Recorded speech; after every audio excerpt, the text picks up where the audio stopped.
நபித்துவம் முடிந்து விட்டது, விலாயத்து முடியவில்லை. அது என்ன ஹஜ்ரத், புதுசா விலாயத்துன்னு ஒண்ணு கேள்விப்படுறோம். பெருமானார் ரசூல் ஸல்லல்லாஹு அலைஹி வஸல்லம் அவர்கள் வருவதற்கு முன்னாலேயும் நாயகத்தினுடைய காலத்திலேயும் நாயகத்தினுடைய காலத்திற்கு பிறகும் இன்றைக்கும் கியாம நாள் வரைக்கும் விலாயத்தை அல்லாஹ் நிப்பாட்ட போவதே இல்லை.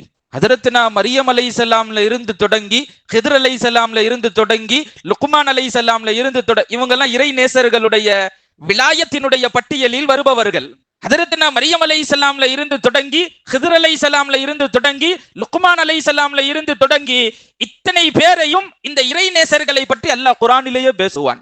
இத்தனை இறை நேசர்களுடைய தொடரை பேசி, நாயகத்தினுடைய காலத்திலும் இறை நேசர்கள் வாழ்ந்தார்கள், நாயகத்தினுடைய காலத்திற்கு பிறகும் அல்லாஹ் விலாயத்தை நசீபாக்கினான். இன்றைக்கும் விலாயத்துள்ளவர்கள் இறை நேசர்கள் இருந்து கொண்டு தான் இருக்கிறார்கள்.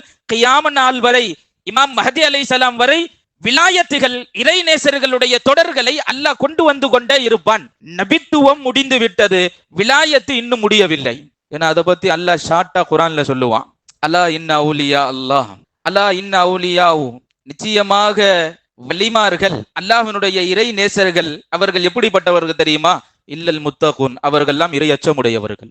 இன்ன அவுலியாஹு இல்லல் முத்தகூன், வலிமார்கள் எல்லாம் இறை அச்சமுடையவர்கள் என்று அல்லாஹ் சர்டிபிகேட் கொடுக்கிறான். நாம கொடுக்கல, கொடுக்கிறது யார் பை? அல்லாஹ் கொடுக்கிறான்.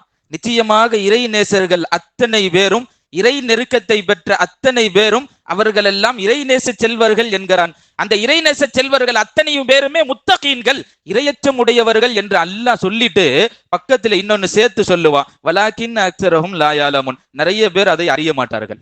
ஏன்னா நிறைய பேருக்கு அவுலியானால அலர்ஜி. இப்ப உள்ள காலகட்ட சூழ்நிலைகளில் நிறைய பேருக்கு வலிமார்கள்னால் அவுலியானாலே கொஞ்சம் அலர்ஜி தான். ஏன் அலர்ஜி ஏற்படணும்னு கேட்கிறேன். புதுசா ஒண்ணு சொல்லிடுறல, அல்லாஹ் என்ன குர்ஆன்ல சொல்றானோ அதை சொல்றோம்.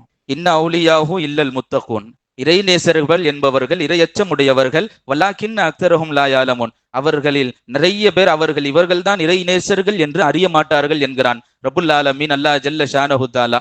பெருமானார் ரசூல் ஸல்லல்லாஹு அலைஹி வஸல்லம் சஹாபாக்கள் போய் கேட்டாங்க, யா ரசூல் அல்லாஹ், அவுலியானா யாருன்னு கேட்டாங்க, இறைநேசர்கள்னா யாருன்னு கேட்டாங்க சஹாபாக்கள். பெருமானார் ரசூல் ஸல்லல்லாஹு அலைஹி வஸல்லம் அவர்கள் சொன்னார்கள், இதா ருஊ துகிரல்லாஹ், அவங்கள பார்த்தா அல்லாஹ்வுடைய சிந்தனை வரும், அவர்களை பார்த்தால் அல்லாஹ்வின் ஞாபகம் வருமே, அவர்கள் தான் இறைநேசர்கள் என்று நீங்கள் விளங்கி கொள்ளுங்கள். First condition. இரண்டாவது, அவர்கள் பேச்சால் உங்களுடைய அமல்களில் முன்னேற்றம் உண்டாகும். இது இரண்டாவது பாயிண்ட். மூணாவது பாயிண்ட், ஸல்லல்லாஹு அலைஹி வஸல்லம் அவர்கள் சொன்னார்கள், அவர்களுடைய அமலால் உங்களுக்கு மறுமையின் சிந்தனை வரும்.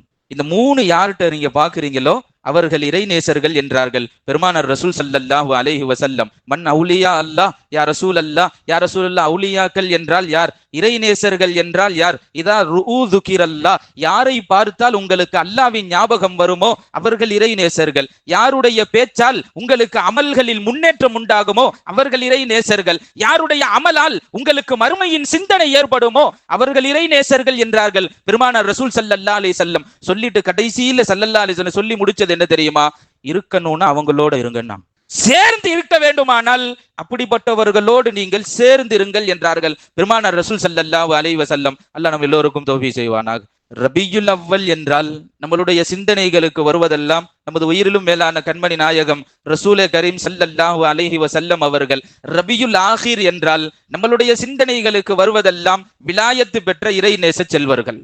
ஹிஜ்ரி 470 இஸ்லாம் எந்த அளவிற்கு ரசூலுல்லாஹ்வுடைய காலத்திற்கு பிறகும் சஹாபாக்களுடைய காலத்திற்கு பிறகும் எந்த அளவுக்கு வீறு கொண்டு வளர்ந்ததோ, ஹிஜ்ரி 470களில் இஸ்லாம் தோய்வடைந்தது. எப்பெல்லாம் இஸ்லாம் கொஞ்சம் மங்கி போறதோ அது உயிர் கொடுக்கிறதுக்கு அல்லாஹ் விலாயத்துள்ளவர்களை, இறைநேசர்களை அல்லாஹ் அனுப்புவான். எங்கெல்லாம் இஸ்லாம் குறைபாடு உள்ளவர்களாகவும் இஸ்லாம் தோய் உள்ள நாடாகவும் இருக்கிறதோ அங்கெல்லாம் அல்லாஹ் வலிமார்களை அனுப்புவான். கொஞ்சம் நம்மளுடைய சிந்தனைக்குள்ளால் நான் கொண்டு வருவேன். எங்கெல்லாம் இறை நேசர்களுடைய மக்பரா இருக்குதோ அங்கெல்லாம் நம்ம சிந்தனையை கொண்டு போங்கல்ல, சுத்தி முஸ்லிம்கள் இருப்பாங்க. வானலா சொல்லுங்க பை, நம்ம சிந்தனையை கொஞ்சம் கொண்டு போங்க. எங்கெல்லாம் இறை நேசர்கள் அடங்கி இருக்கிறாங்களோ அங்கெல்லாம் சுத்தி யார் இருப்பா? முஸ்லிம்கள் நிறைந்து காணப்படுவார்கள். அல்ஹம்துலில்லாஹி ரப்பில் ஆலமீன். அஸ்ஸலாமு அலைக்கும் வரஹ்மத்துல்லாஹி வபரகாத்துஹு.